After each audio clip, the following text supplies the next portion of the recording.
Continuous distribution of charge. इस topic को आज अपन लेंगे जिसका यूज होता है कूलॉम्स लॉ में। कूलॉम्स लॉ के बाद आपने आगे पढ़ा होगा इसका यूज वैसे मेनली जो होता है वो होता है गॉस थ्योरम में, कंटिन्यूअस डिस्ट्रीब्यूशन ऑफ चार्जेस। ठीक है बेटा, what is the continuous distribution of charges? यानी कोई भी कंडक्टर है, इस कंडक्टर पे आपके पास चार्ज यूनिफॉर्मली डिस्ट्रीब्यूटेड होगा तो उसको आप क्या नाम दोगे? Continuous distribution of charges.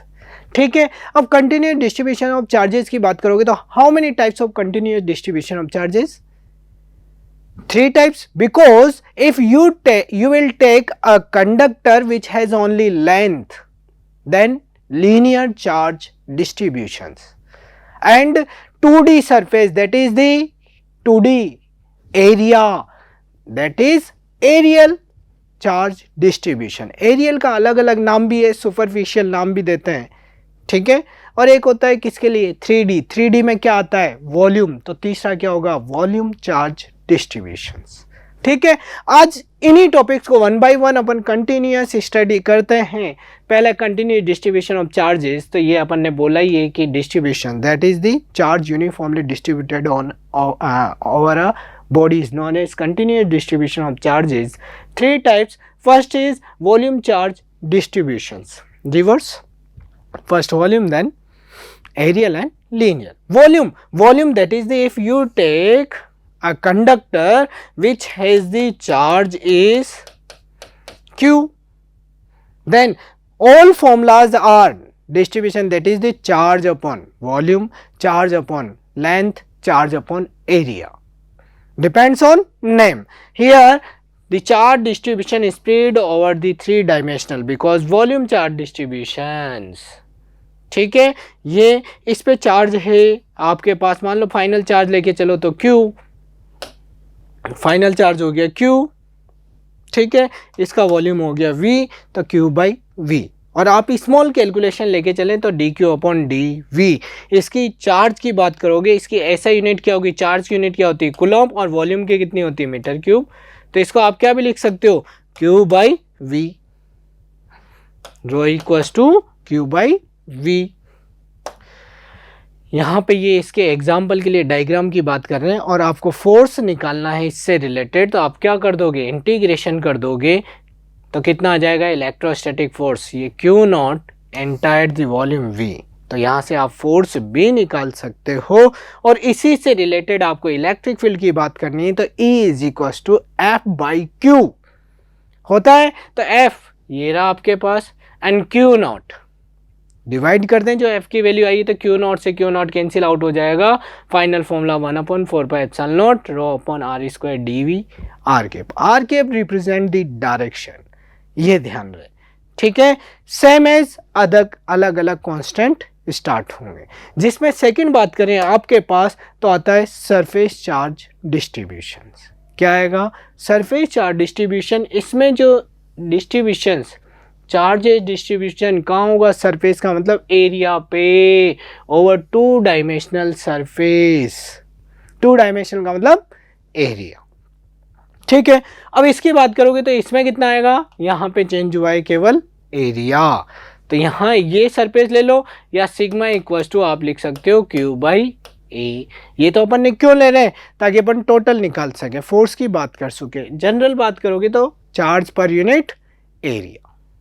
ठीक है, इस चार्ज पर यूनिट एरिया की बात करोगे तो ऐसा यूनिट क्या आ जाएगी इसकी बेटा? Coulomb per metre square. किसी को कोई डाउट नहीं होना चाहिए, सिंपल सा टॉपिक है। सरफेस चार्ज डिस्ट्रीब्यूशन की बात कर रहे हैं तो इसके लिए वही कैलकुलेशन जो उधर की थी। तो ये Q एंड एरिया, एग्जांपल के लिए स्पेयर का एरिया कितना? 4 पाई r स्क्वायर। आपके पास 2D सरफेस स्क्वायर होगा, रेक्टेंगल होगा, तो उन्हीं के अकॉर्डिंग आपको बात करनी है। यहाँ पे अपन एग्जाम्पल की बात कर रहे हैं तो एग्जाम्पल में आपने स्पेरिकल कंडक्टर लिया है, तो स्पेरिकल कंडक्टर का एरिया कितना होगा? 4 पाई r स्क्वायर। ठीक है, total electrostatic force exerted on charge Q naught, force की बात करते हो तो force is equal to Q upon 4 pi epsilon naught K Q1 Q2 by R। Total निकाल लेंगे, टोटल निकालोगे यहाँ पे इलेक्ट्रिक फील्ड की बात करोगे तो F बाई Q नॉट। तो यहाँ पे इस Q नॉट को हटा दो, ये पूरा फाइनल फॉर्मूला हो गया। अरे किसी को कोई डाउट है? नहीं होगा, क्योंकि ये सिंपल सी बातें हैं जिनको आगे अपन यूज़ लेंगे। वैसे मेनली तो आप यूज़ किसको लेते हो, इस वाले कॉन्सेप्ट को। ठीक है, अब थर्ड बात करें तो थर्ड है आपकी क्या, लीनियर चार्ज डिस्ट्रीब्यूशन।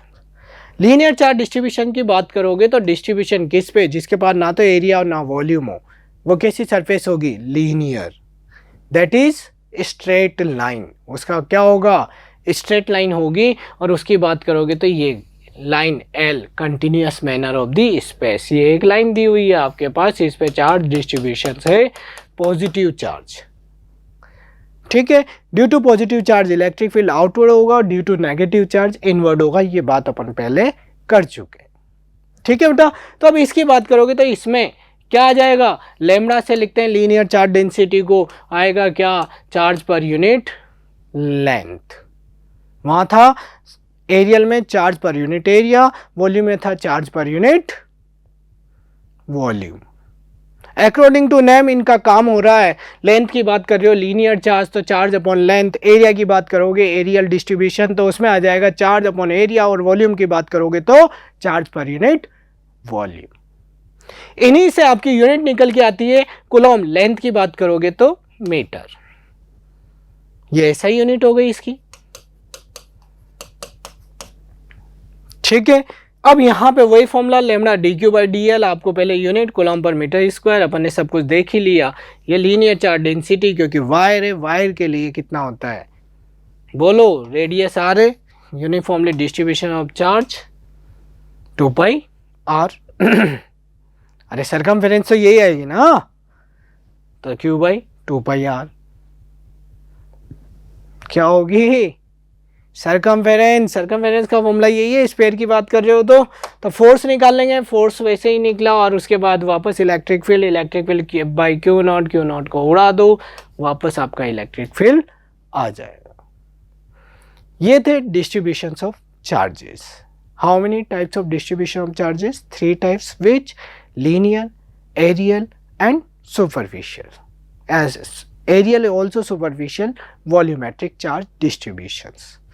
इन्हीं का अपन यूज़ लेंगे। आगे फ्लक्स की बात होगी, फ्लक्स के साथ साथ ही गॉस थ्योरम की बात होगी, उनमें ये टॉपिक्स यूज़ होते हैं। ठीक है बेटा, किसी को किसी प्रकार का डाउट हो तो बोलें, नहीं है तो आज अपन ने केवल जो स्टडी की और डिस्ट्रीब्यूशन ऑफ चार्जेस की।